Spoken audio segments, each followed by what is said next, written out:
Our traditional mechanism for making land use changes is the land use amendment, which is locally specific to a neighborhood, or potentially slightly larger than that. But the broader the change, that focusing on amendments activates nearby homeowners who become unhappy with the change, but it's usually at too small a level to activate the interests of employers or unions, because you're talking about an employer cares about housing politics because it's going to drive down the cost of housing, which will mean that a steady nominal wage will be a higher real wage, so they can pay their workers more.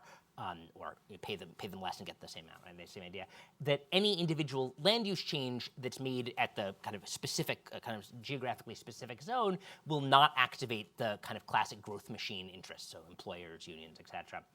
Broader changes, so changes that affect policy everywhere, will in a city or state, will have the effect of it. So as Senator Wiener noted, his bill has attracted the interest of business and of unions that are not usually interested in individual neighborhood level zoning changes.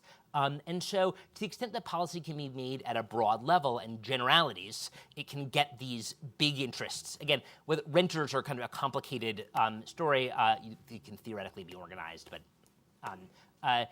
getting the interests of employers and unions, who are kind of the two classic elements of a growth machine politics, to be involved.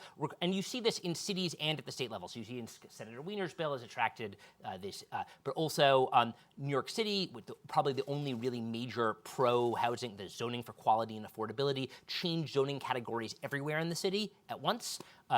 People have already mentioned the Minneapolis rezoning, which is a citywide change rather than a neighborhood-specific change. And so that by making changes that apply to a broad swath, that you can really get at housing price changes, which will then themselves activate neighborhood big groups as opposed to neighborhood groups.